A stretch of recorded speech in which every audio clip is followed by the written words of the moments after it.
Good morning and welcome to Westside Church Online. I'm Kaylee and it's so good to be with you today. As things start changing in our province, it looks like this week we're actually opening up more than closing down. And recently I got to spend some time in the sunshine and outdoors playing frisbee golf. So I am stoked for this next section. So as the province starts to gradually reopen, we're planning on getting together as a church as well. I'm going to tell you more about that later, so stay with us. For now, we're going into part 3 of our series, The Problem with the Bible, with Pastor Dave, and we'll be talking about whether we can trust the Gospels. So I hope that you enjoy, and I'll be back afterwards to fill you in on some important and exciting things that are coming up. Let's get started.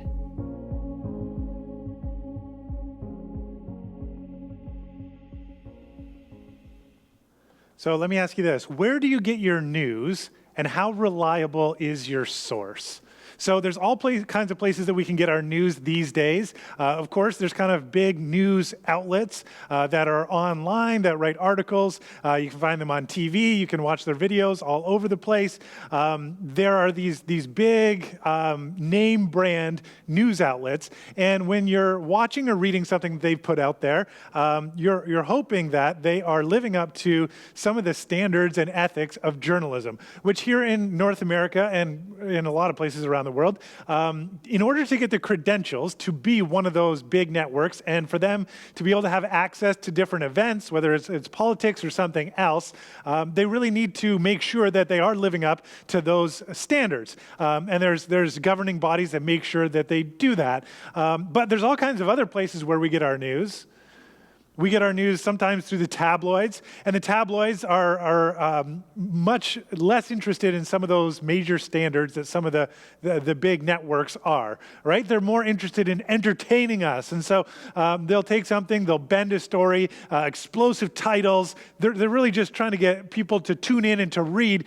But in terms of the actual truth and accuracy, there's a lot more leeway there for people in the tabloids.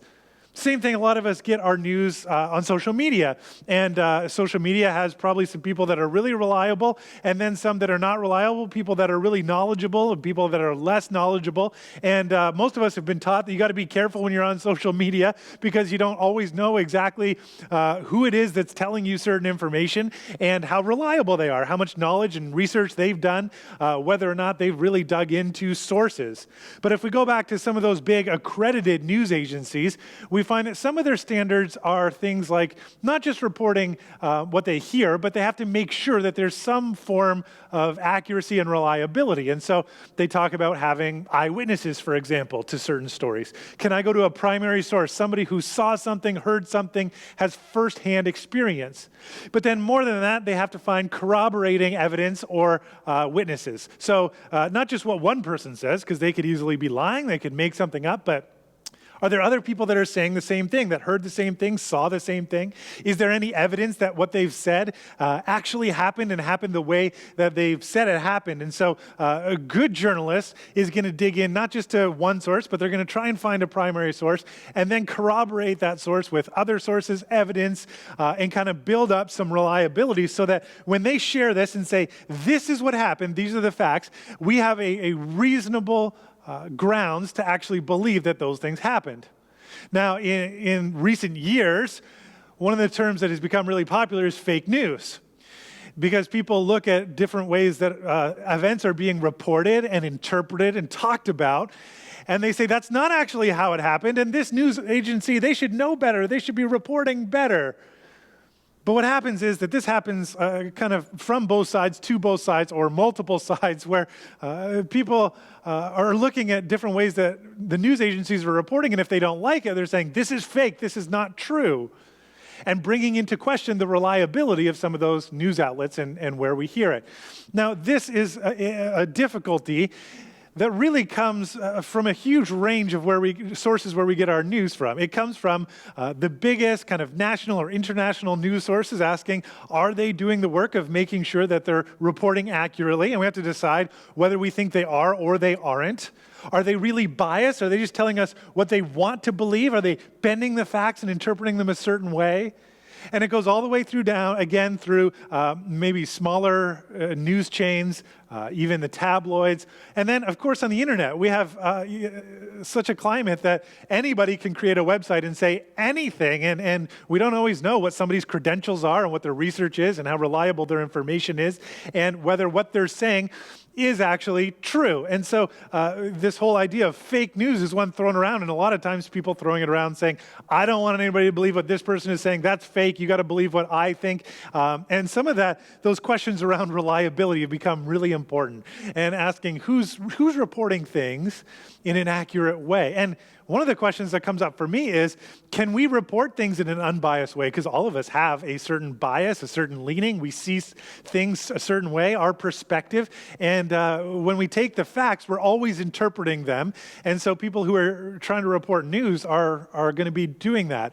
And so we've come to a place where that's just part of our culture. It's part of how we become informed. And hopefully we look for good ways to try and find out reliable information from sources that know what they're talking about and people who are reporting it, hopefully in a somewhat accurate way. But it doesn't mean that we don't have interpretation to try and get that information. And we have the same problem when it comes to the Bible, and specifically when it comes to the Gospels. And today what I want to talk about is, are the Gospels reliable? When we come to the Bible and we read about Jesus, and we could do this with the entire Bible, today specifically I want to talk about the Gospels, those stories about the life of Jesus and the death of Jesus, even the resurrection, and ask, are these reliable? Is this fake news? Is this just something somebody's made up? Is there a bias that people have written into it? Should we believe anything? Or are these just kind of made up stories? Wow, yeah, here's a guy named Jesus and he did great miracles and even rose from the dead. And some people will look at that and say, why should we believe that? Because people don't come back from the dead. And, a lot of people are very skeptical. Maybe you're very skeptical about whether or not miracles happen. And maybe this is just written from a very biased perspective. And can we really believe it? Or is it kind of fake news? So I want to talk a little bit about what the Gospels are, where we get them from. I want to come head on today to some of the real challenges for those who actually believe that the Gospels are reliable, because there are some problems that we need to really deal with, and I want to talk about those today as well. But first, let's talk a little bit about how did we get the Gospels? Where did the Gospels come from? Because we do want to talk about some of the realities that there's inconsistencies, there's disagreement within the four Gospels that we have in the Bible, some things that seem to be just flat out contradictory. So where do we get them? How did the Gospels come to be? And that's going to help us figure out whether or not we can even start to think about whether or not they're reliable. So I want to do this starting from Luke chapter 1. Luke is one of the four Gospels in the Bible. And Luke, who writes this, he starts off by telling us how he got his information and how his gospel was formed, which is really informative for the discussion on where did the Gospels come from. So here's what he says at the beginning of Luke chapter 1. It says, inasmuch as many have undertaken to compile a narrative of the things that have been accomplished among us, just as those who from the beginning were eyewitnesses and ministers of the word have delivered them to us, it seemed good to me also, having followed all things closely for some time past, to write an orderly account for you, most excellent Theophilus, that you may have certainty concerning the things you have been taught. So this is Luke explaining to Theophilus. We don't know a ton about Theophilus, except that he's probably someone who has commissioned Luke to write a gospel, to write about Jesus and to tell him about who Jesus is in an orderly way. And so he's writing him, and he starts by saying, this is how I've gone about doing it. Luke and Acts, by the way, are two parts of the same story. Luke wrote through the gospel and then into Acts. So here's some components of how he has built the Gospels, which really helps us to understand in the ancient world, how would someone go about writing something like the Gospels? First, he mentions eyewitnesses. So beginning with these eyewitnesses, one thing you should know is the dating of the Gospels, especially the synoptic Gospels, which are Matthew, Mark, and Luke. They all have a lot of similarities. All of them were written within one lifetime of the death of Jesus. So scholars believe, most scholars agree that Mark was probably the first one written. It was probably written in the 50s. So within 20, 25 years of the death of Jesus. And then Matthew and Luke were written sometime after that, maybe in the 60s or 70s. Some people, not super common, but some people would even date the Gospel of Luke as written maybe in the 80s. But all of them written within one lifetime. And when Luke says, I talked to eyewitnesses, what he's saying is, I talked to people who saw this stuff happen in recent history. Some of these people were there, and you could still go talk to them too. Obviously, we can't, thousands of years later. But when Luke wrote, he's saying these people are still alive. You know, we're within, even on the bigger end of the spectrum, we're within 50 years of the death of Jesus. And so we look at that and say, do we know anybody who could tell us firsthand experience of history that happened 20 years ago? You know, around the turn of the millennium. I could tell you, Rob last week in his sermon talked about 9/11. There's a whole bunch of us who remember where we were and what we were doing and what was reported and what happened. We could tell you firsthand experience of our experience, at least, of what happened then. Some of us could go back into the 90s or the 80s or even further back than that and say, I remember stuff that happened. I was an eyewitness to certain events. Some of us, we remember when Trudeau was prime minister. Not Justin, his dad, back in the 70s. And you could tell us about some of the history and things that you experienced back then. So Luke starts out by saying there's eyewitnesses here. There are people who saw this stuff. And one of the things that points to is that the Gospels we have in the Scripture, widely accepted by scholars, are some of the earliest, and therefore that's one of the criteria for one of the most reliable sources, is that these were early, they were written based on eyewitness testimony, people that saw things happen. Now, there are Gospels about Jesus that are later, and you can see that the later they get, sometimes the features really change. So some of you might remember years ago, there was a bit of a stir caused by Dan Brown, who wrote a book called The Da Vinci Code, and he in that, it was a novel, so it was supposed to be fiction, but in that he talks about some of the things about Jesus, like Jesus was married, and he did certain things and said certain things that were very foreign to what's taught in the Bible. And where he got that information was from later Gospels that come up not just decades, but even centuries later. And the markings of those kind of Gospels versus the ones that we have in the Bible are very different. There's a big difference in the ancient world of how they would write recent history. That is, we have eyewitnesses, and we're telling about events that really happened, and some of this later history, which they would have called novels, different than our type of novel a little bit. But in the ancient world, the further you got into history from an actual event, you would see that there were sort of more legendary aspects that were added into some of those stories, and sometimes even events that would have been invented to maybe entertain, to maybe drive home a point, make something bigger, or add something to the story, change the story in a significant way. In the ancient world, if you were writing a biography, you couldn't do that. That would have been against their rules. But if you're writing a novel, something that comes later and has these legendary, that's a different kind of genre where that would have been more acceptable. But we look back and we say, in those cases, and scholars really widely agree on this, that in the Scriptures we have the most early and reliable Gospels written within a lifetime of the death of Jesus, and where people, eyewitnesses, could be interviewed and talked to and followed up on and even corroborated. Secondly, Luke talks about written sources. So in that first line, he said, many have undertaken to compile a narrative of the things that have happened. And so I'm not the first one to write this down. There are other people who have written this down. We see that in the Bible, we're very certain that the gospel writers had sources, written sources and oral sources. Oral sources that people passed down stories, and stories that really happened, history that happened. This was a part of the ancient world where they were so much better at this than us. And this is, again, just something for us to be reminded that just because we're not good at something in our culture, don't do something in our culture, doesn't mean it can't be done or shouldn't be done. So oral tradition and accurate storytelling of events, passing it down, was part of their culture. They did it very well. It wasn't like a game of telephone that maybe we would think of. I say something to you, and then you say it to somebody else, else, but the details get changed. And then, by the time you go 6, 7, 8 people down, the story's completely different. That's really not how it worked in the ancient world. They were skilled and taught how to convey oral tradition in an accurate way, in a way that it went down from person to person and generation to generation.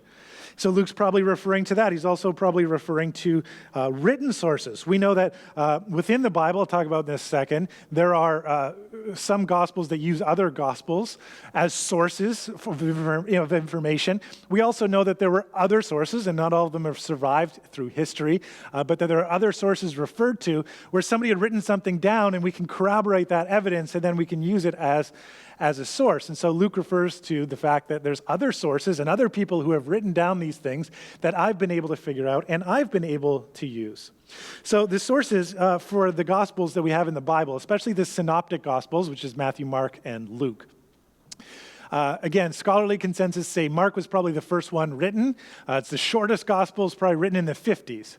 Matthew and Luke both come along and write their accounts of Jesus' life, death, and resurrection. Now, Matthew and Luke both used Mark as a source. We know this because there's material that's in Matthew and Luke and Mark, and it's all exactly the same, like word for word. Like I read this in Mark and I wrote it down, and Luke, Matthew does it, then Luke, same thing, writes it down. They're so similar, they're right bang on. We can tell that Mark probably wrote this down, and then Matthew and Luke went to it and said, yeah, we're going to use that too. Now, Matthew and Luke also each have material that is unique to them. So Matthew in his gospel has stuff that only Matthew says. Mark doesn't say it. And so he probably had a source for that, or it's his own going to eyewitnesses and figuring it out. Luke also has his own stuff that's not in Matthew and it's not in Mark. It's independent to him that he's found out through his sources. And then Matthew and Luke have information that's exactly the same as each other, but is not in Mark. And so scholars believe that there's probably another source that both Matthew and Luke used and brought into their gospels certain materials, but we don't have it. We haven't found it yet. They call it Q, and it's a theory. We don't know anything concrete about Q, except that there's this material that is so exactly the same in Matthew and Luke that the theory is it must have come from another source that we don't have. But this is part of how they would bring together their gospels. They would have these written and oral sources. Now remember, when they're doing biographies, they couldn't invent events. And so we have differences in the Gospels, but also there's a lot of similarities. In the differences, though, we'll find out in a second, that there is some freedom in how they tell the story. So hang on to that for just one more second. But these biographies are taught and based on history that are used to not only teach information, but also to grab the reader's attention. After we have the compilation of eyewitness testimony, corroboration, and written and oral sources, a work like this, a biography, would be publicly read and published. And part of that is sort of the accountability of the community. So if somebody just invented an event, again, we have eyewitnesses and people that knew eyewitnesses that would say, hey, that didn't happen. We're only 30 years from that. We remember that. And we would be able to refute things that outright didn't happen. So this is a little bit about how, especially the Gospel of Luke came to be, how something like this would have been written. Now, in history, if you go to a university, a secular university, not necessarily a Christian place, but just where scholars of all different kinds come together, you'll find this. There's no scholarly debate as to whether or not Jesus of Nazareth existed, was believed to do miracles, was crucified, and whose followers claimed that he was risen from the dead. I mean, you can find somebody who will say anything, but among credible scholars, nobody debates any of those things. Jesus of Nazareth was a real person who existed. He did things that people believed were miracles. Now, not everybody believes in miracles or that miracles happened, but there's scholarly consensus that at least people believe Jesus could do miraculous things. There is consensus that Jesus was crucified. We have that from sources, not just in the Bible, but there's plenty of other sources in history, and people like Josephus, early historians, who tell us we know more about Jesus than we know about almost any other historical character from the time period, and we know a lot about some other historical characters in that time period. But there's so much evidence, nobody debates these things. Now, it doesn't mean they believe in Jesus' teaching or his miracles or his resurrection, but those facts are widely agreed upon. and widely agreed upon that in the Christian Bible we have the most reliable sources for Jesus' life. Even though there are gospels that come later, like the Gospel of Thomas, you can come up with others if you Google it and search it. But these are the earliest and most reliable gospels, biographies of Jesus that we have. I say that just because sometimes, again, you can Google stuff, you can find all kinds of people saying all kinds of things. But if you go to credible scholarship within Christianity and without, these are some of the things that you find to be true. Now, that gives us a good foundation to have some confidence that what we read in the Gospels we can rely on. And yet, internally in the Gospels, we run into a whole bunch of problems, inconsistencies, changes that seem not to fit, chronology that's different. Let me talk to you about just a few of them, and then we'll tackle just a couple of them as we go. So here's some of the problems where the Gospels don't necessarily agree. We have the most famous teaching that Jesus has, the Sermon on the Mount in Matthew chapter 5 to 7, where Jesus is on a mountain speaking. But we have the same material. It's not exactly the same, but scholars agree it's probably the same sermon in Luke chapter 6. And yet in Matthew, Jesus goes up to a mountain and he preaches this sermon. In Luke, he comes down onto a plain. And you go, oh, is that a big deal? But, well, the details don't matter. So which is it? Does he go up a mountain or does he come down to a plain? Why is there a contradiction there? Another big one is the temple incident. So we've talked about this. There's a time where Jesus went into the temple, really big deal, central place for the Jewish religion, right in Jerusalem. He overturns the tables. He drives people out. He makes a really big scene. Well, in John's gospel, that's one of the first things he does. It's right at the beginning of his ministry. But in Matthew, Mark, Luke, it's at the end of his ministry. And it's actually one of the things, one of the accelerators of why he is arrested and crucified. So did it happen at the beginning of his ministry or did it happen 3 years later at the end? Well, the chronology doesn't even match up. How are we supposed to do with that? There's another key teaching, and it's around the temple incident, about a fig tree that is cursed and then it withers. Well, in Mark chapter 11, the story goes that Jesus curses it, and then Jesus goes into the temple and he drives people out. Then he comes back and he teaches about, they find it withered, and he teaches a lesson that kind of encapsulate all that kind of stuff. But in Matthew 21, it happens all at once. He curses the tree and it withers, and he teaches about it without stopping and going into the temple and coming back. In Luke chapter 13, we have very similar teaching, but it's not something that actually happened. It's actually a parable that Jesus teaches about a fig tree. And so you say, which is it? Matthew, Mark, and Luke all have something very similar, but also very different. Can we really trust that and rely on it? There's other problems, if you really read closely. Even the day that Jesus was crucified, if you look into it. Did he get crucified on a Friday? Maybe, depends which gospel you read. How many angels were at the tomb when the disciples went to find Jesus and they didn't find him? Instead, they found one angel or two angels. It's different in the Gospels. Even where Jesus appeared to the disciples after his resurrection is different. And so we have these internal inconsistencies. And so while in history we can say we found that these are reliable documents, we go internally, they don't all agree. And so are they really reliable? We got to deal with that.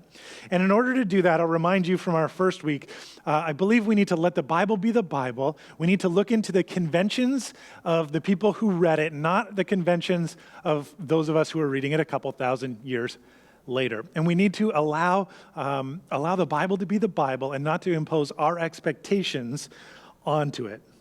So what are the Gospels? What are we reading? And that's going to be really important for us to interpret it. We are reading ancient biography or bios. Some scholars will say it's pretty close to a Greco-Roman biography, which was, like it sounds, the Greek-Roman world writing biographies.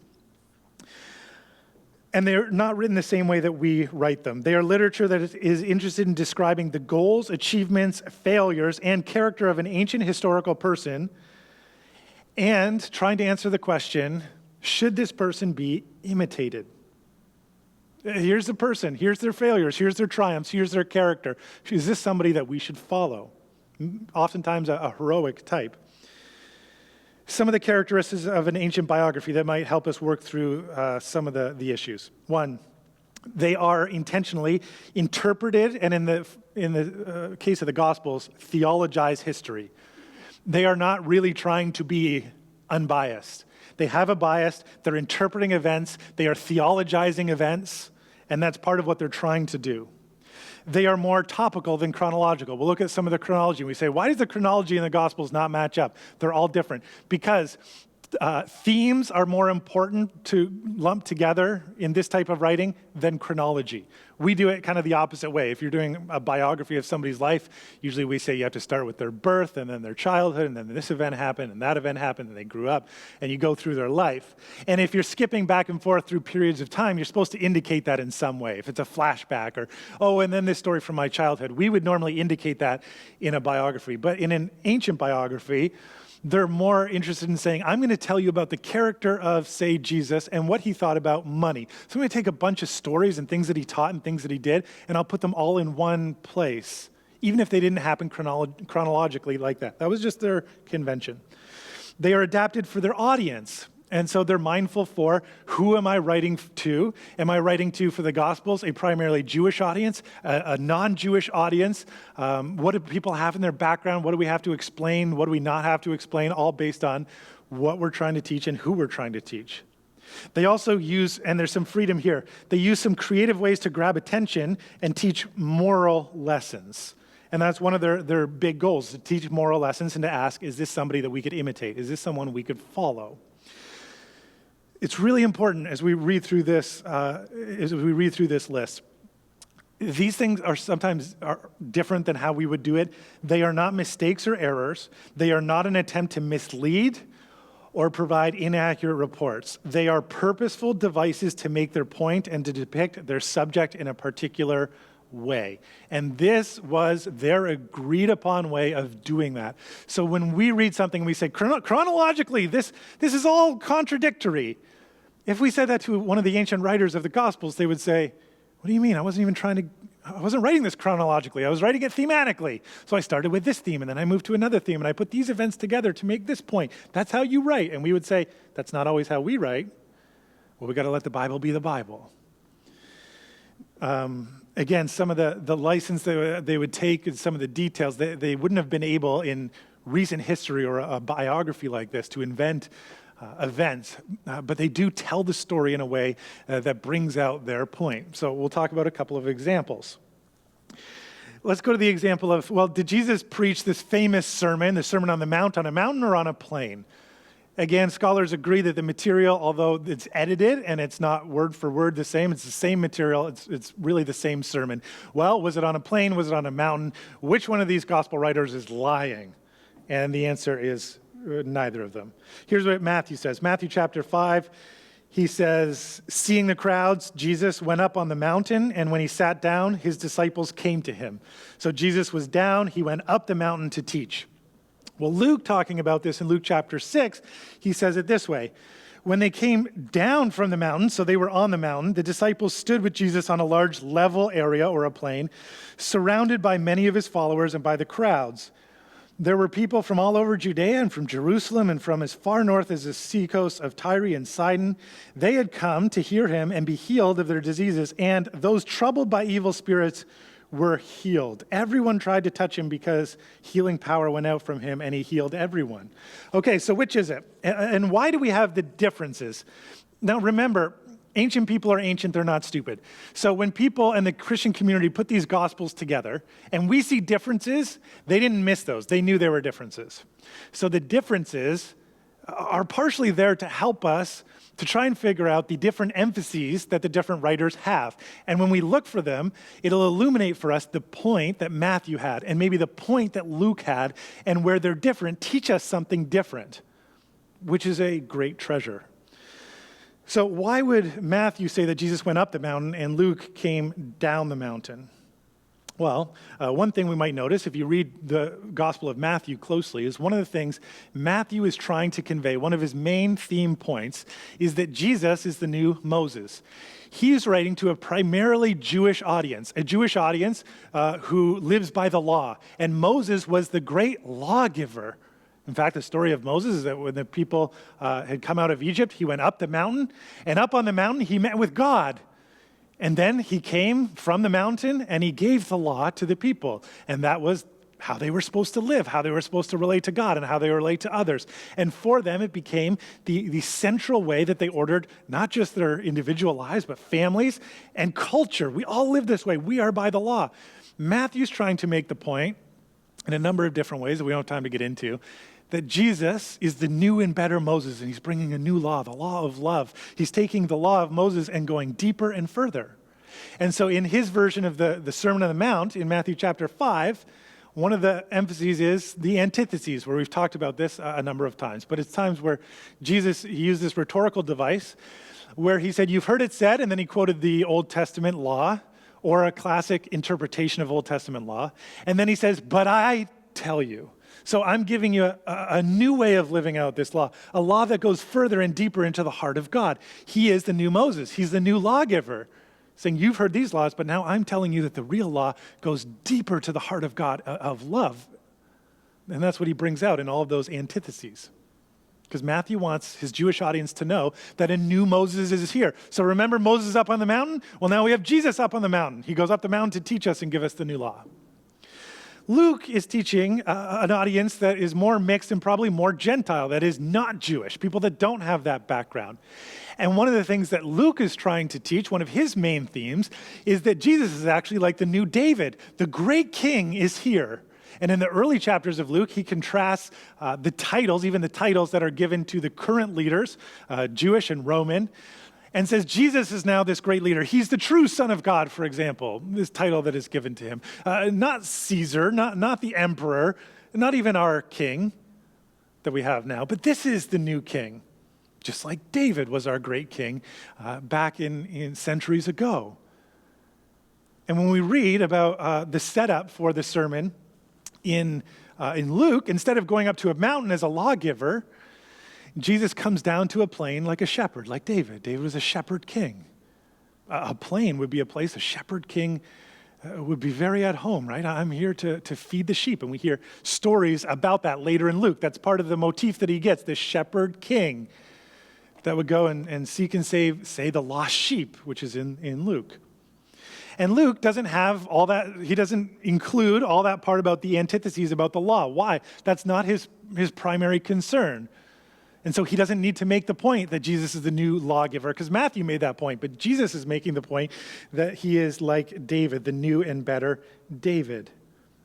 Even that part we read about how Jesus had come down and he was healing people troubled by evil spirits. The language there is so much like 1 Samuel 16, which talks about David before he was king. He was invited into the king's court, which was Saul, and Saul was troubled by a spirit, and they brought David in to play the harp for him. And Saul loved him at that point because he gave him peace from the troubling spirit that had been laid upon him. And then David would become the new king when Saul really became corrupted and was no longer fit to be king. David became the king. So now, what do we have in Luke? We have this shepherd king coming to a place where he's going to care for his sheep, plain, a field, and he's healing people of their troubled spirits, just like David did for Saul. Right? These are the thematic things that are brought forth, and the differences are brought out because the authors are trying to say, I want to tell you about the new Moses. But Luke is trying to say, I want to tell you about the new David. And so they're using details around the same event to tell the story very differently. We might say, well, that's contradictory. Yeah, I guess it is in a sense. But what we're really seeing is a contrast that helps us learn more and more about Jesus. And for somebody writing an ancient biography, this was the freedom that they had. This was not misleading. This was not thought to be inaccurate. It was not thought to be a mistake. It was what was expected convention for people to tell about the character that they're talking about. Think of the temple incident. Again, we talked about where Jesus goes in and he flips the tables in the temple. Why would it be that in John's gospel, he does this at the beginning of his ministry, but in the synoptic gospels, the other three, he does this at the end? Why can't they agree on that kind of chronology? Well, again, we have to say, well, why would there be differences? Let's think through why someone would change. So John was the last gospel written, probably written in the 90s of the first century. And so you've got some time passed. Why is it that the first three Gospels, which are probably more in terms of chronology historically accurate, why would John change that detail so drastically. Now, some people have tried to pave this over and say, oh, no, he did it twice. He did it at the beginning and the end. There's no way historically that would happen. If somebody did this in the temple, this is like in January in the United States, we saw people storming their Capitol. This is like if the same guy wandered up to the Capitol, what would they do? There's no way he gets in again. It happened once and we were all shocked enough, but there's no way that same person or same people get in again. They beef up security to make sure it doesn't happen. So it didn't happen twice. Why the difference in chronology? Well, look at the story in John. Why would he change it? John starts out by being very philosophical in the first chapter, talking about the Word becoming flesh, God's true intention becoming a human being and showing us what God is like. In chapter 2, the first thing he does is he does a miracle by turning water into wine at a wedding. Very important is he takes, if you read that account, he takes religious ceremonial jugs of water. And that's what he uses to turn into wine. He uses that kind of water. And he makes a powerful statement. The substance of your religion, he's not being anti-Jewish. He's not saying the Jewish religion is awful. He's saying the way that you're living this out is empty. It's water and it should be wine. I am bringing wine. So what your religion is supposed to hold, good wine, which brings joy and satisfaction. It's beautiful and wonderful. You've filled with water, which is not potent, and it's basically empty. So Jesus makes this powerful statement on the state of their religious lives. I'm bringing new wine. Turn your boring water into what it's supposed to be, wine. And then what does he do? The very next thing. He goes to the temple, the center of their religious life, and he turns over the tables and he says that you've made this a marketplace, and he drives them out. Now, Matthew, Mark, and Luke, they have the same incident, but later. And it fits their story of why did Jesus get arrested and crucified? Well, because he goes into the temple and he makes this huge fuss, and they were already upset about it, and now they're really upset about it, and so they're going to get him.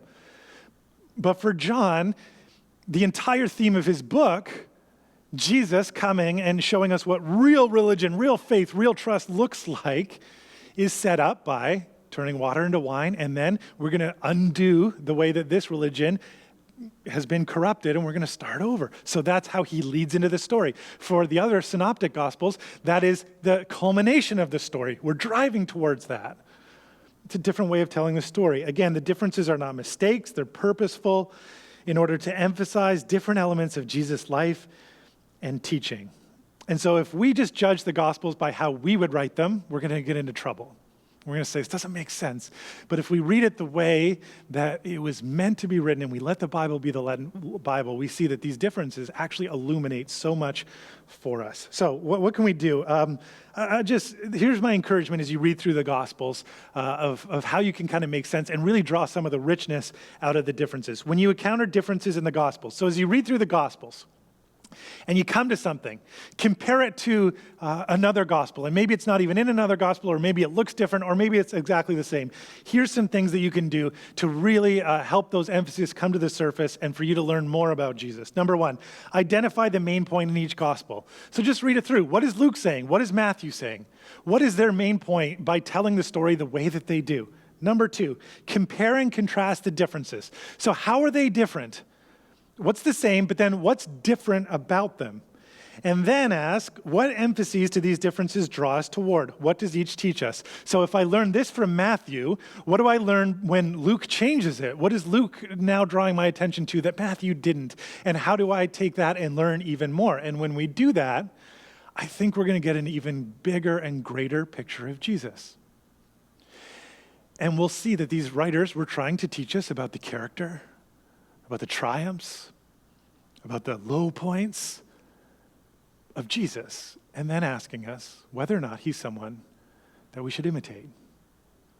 And when we can work through some of these differences and realize that we can have a lot of confidence in what the Gospels tell us about Jesus, and when we can have that confidence by asking those questions about the differences and even wading into them and asking what they can teach us, then we can come to what can be really transformative and really powerful and can really make a difference. Then we can ask the question, is this someone worth imitating?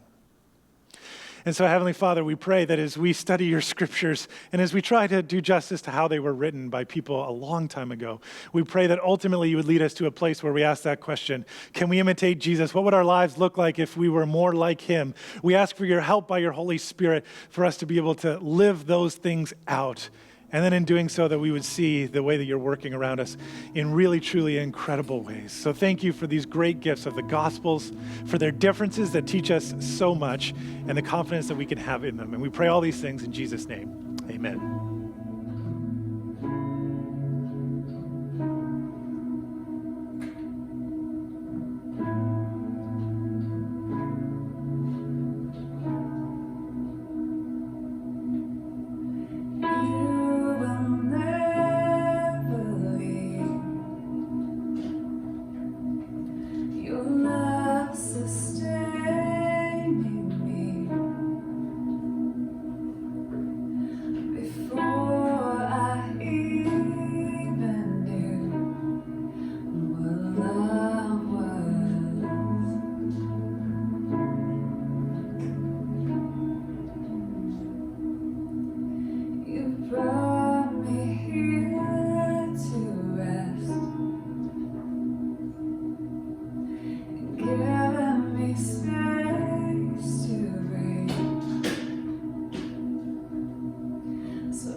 Hey everyone, thanks again for joining us for a time of teaching and worship together. I hope that you were both encouraged and challenged by what was shared today. Now, let me bring you up to speed on a few things. Last weekend, we had 12 volunteers come and join us to help clean up our neighborhood. We were so grateful, and it made a big difference as we collected 9 bags of garbage and 5 bags of recycling. So thank you to those who came out and for stepping up to help our community. Speaking of community, as we start to think about regathering as a church over the next few months, we really sense that God has put the following vision on our hearts: a commitment to community.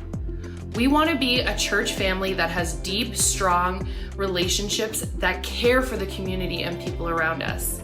There are lots of ways that we can do that, and one of them is to volunteer our time and talent to help others. Have you ever wondered how God has uniquely wired you to help others? Well, we have a free resource for you to help figure that out. It's a spiritual gift assessment, and it will just take a few minutes of your time, but will be so helpful in identifying some of the ways that you are gifted by God. All you need to do is go on our website, fill out a quick form, and we'll send you a helpful resource. You can find the link in the comments or the description in the section of this video. Secondly, I want to remind you that we have an in-person outdoor worship and baptism service coming up in the church parking lot on Sunday, June 27th at 4 p.m. I can't wait to finally be together. So to help us plan and make sure that we are prepared for you, please RSVP through our website to tell us that you're coming. You can find the link below or visit our website at westsidehamilton.com. Lastly, I want to say how encouraged I am to finally be working towards physically being together again. As we work towards that, we know that our costs of ministry are going to be rising, and we want to make sure that we can fund our mission of helping people to discover and grow in their relationship with Jesus. So this might be a great time, if you haven't already, to become a regular supporter of Westside. We operate purely on donations from people like you, and for that we are so grateful. If you'd like to start a recurring gift, you can do that through our website by pressing the Give button and following the instructions. This would mean the world to us and to help make sure that we can continue these online broadcasts, our children and youth ministries, and planning for our live events that we're really looking forward to. Again, thank you so much to those who make this a regular part of your financial plan. You're making a big difference. Well, we're at the end of our time here together, so I hope you're enjoying the warmer weather and a little bit more freedom this week as the province begins to reopen. Be sure to join us next week as we continue our series, Problem with the Bible. And we are going to be celebrating Father's Day. It's going to be a great Sunday. See you next week.